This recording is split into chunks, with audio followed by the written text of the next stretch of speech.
siyempre to di hiya-hiya WhatsApp hek nên mà nó to quá nên sinh nó hâm nào hâm ai là ba lên upa nó upa tu lai WhatsApp mà coi tới chào hâm thì là ba này coi tới cái chua ha sẽ hâm tiền mà họ hẹn nó mà hay video hay hỏi tiền cắt số cắt tôm nó rồi nó gây viện lắm ở gì chứ video nó cắt số nó cắt to là nó tiền lại nào mà bọn nó cái số mua điện hiểm gì à rồi sao tại nó hiểm minute thông minute đi con thì lâu điều hiểm gì à rất phải kể ra cắt số cắt to về hay là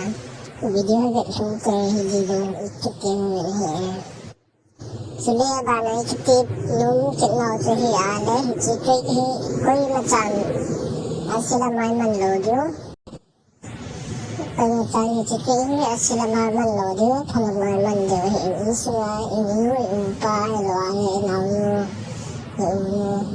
ba thì họ chẳng hay là hay là coi được chào không cái thứ coi tỏ ha xem thì thầm hiện là điểm mà bọn mình lừa hiện là dễ chịu nên sáng răng là nói nó còn hiện khả năng như chùa ta vẫn thể hiện là bò lại rồi chùa nó cái sự mà là mà năng đồ như cái bộ điều hiện còn mà chạy ngõ thầy lo điều hiện chỉ lẽ ở bàn này trực tiếp nó chuyện nào cho hiện an lệ nó như cái thổ bị bình lắng cái mà nó ít tiền sẽ tạo tại là thêm nhau cho chạy hoa đi mà khẳng tô nó lót hiện là cho theo nhau cho chạy cái gì để tôi dùng điều hiện chứ trên này nó subscribe bỏ được tiền lại đâu cả bỏ được tiền subscribe họ nó bỏ hạ tay thì tôi subscribe nó là bỏ mà nó chỉ ít tiền nó là bị về thì nó ổn định rồi hiện giờ chứ phải nên nó phải cho nó là sự nó subscribe hiện nó dễ chứ subscribe và bỏ chơi tính video ông chạp luận là thì nó nghĩ vậy nó là chúng việc đi tính vậy nó là chúng mà thủ hiện việc tê tê đi tiền nó ổn định phần việc chúng sẽ channel subscribe là bỏ được tiền channel support là bỏ chữ cái tiền về lại cái tiền tiền rồi hiện tôi sẽ chú bằng tàu tiếng kia em nhầm là bạn này ok nào ok WhatsApp em anh đi đi lại control thay đi mình coi tới chào hoa coi tới ít bị thua hai xem đi rồi ít thì hiện được không WhatsApp này là WhatsApp luôn là gì chưa kể cả nó chứ thì cho là vẫn kèm group cái gì của mình là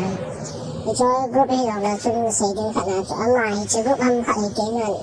ý cái nói tôi gọi là cái tàu thế là phụ cái nào cái tàu thế nào chị thì nó tên thì chỉ là chỉ có sợ điếu mà gọi là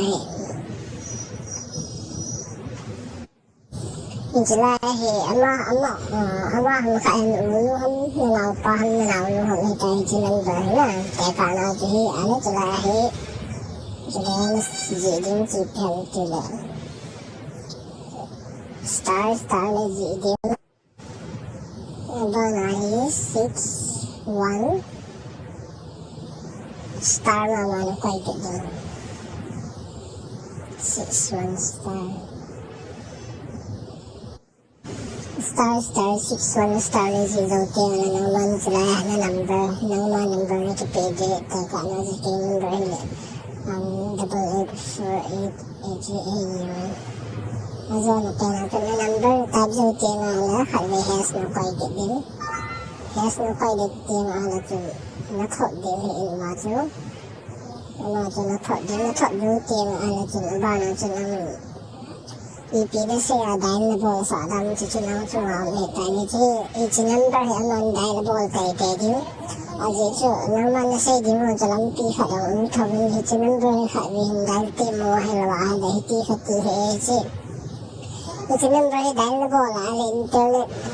4GB 3GB 2GB phải ăn mua tiền thì tiền phải là chữ nó luôn giờ làm hay cắn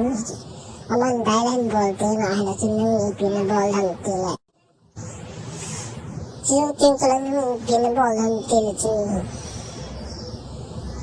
Yung sila application ka naman download na bol. Yung application sa video no ya description ako link ka hin. Video no ya description na di na ako na download ni ka bol din. Ita pa na sa naman ako. Yung sila ideal space kitihin. Hichi application hichi app ni cái download đầu tiên mà nó chỉ trả download đến nó trả luôn là trên WhatsApp nó mua đến trên WhatsApp nó download đến Wah lalo na dyan itim hindi awahin nakakat na bendo din stimalahin. Every continue kiti naklay maala dyan ang banong chibi antin. Sila phone number ang kitumintin. Sila phone number ahi unuham na paham phone number ham na control ko chi number sila na type din. Sila na type din maala dyan teka na dyan.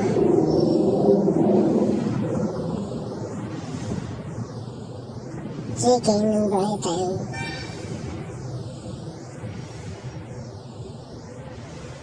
chỉ kỹ năng của các bạn tại hiện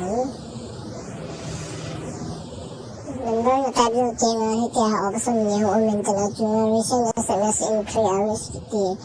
rồi bảo là người con mi thì tiền con mi bao anh sẽ đi hiện gì chứ rồi là number dial star 61 star bao là ng number ni Zia dahil boarding na call forwarding number ahin which number call forwarding number kipi higi aso which number na pi number 5 aman dahil abo ay sila nga nang number kinasap niya na ay number ahi call hong din which number call hong 5 nang number hong ki forward din hing ki aso nang phone ang tin na call hong tay din hi ti siya sa hin call hong ti ma hala chu OTP ang tha pai din sila ay 60 digit OTP sila na sila ay sa nila na kilo hindi hitan Trước tiên là người bảo vệ sạch cho nó mà nó đi cả là vậy đến quay tôi theo á quay nó là hộp cái nó như là nó quay hộp cái nó tôi là tôi hay tôi thu quay ta xây cái làm gì nó mà đây lắm cho nên là đi nhiều này cái xây bằng chuyện quay người ta nó sẽ làm lại mình rồi được không là lại mình rồi thì nó hỏi chỉ cần trường này rồi nó hỏi family nó hỏi sự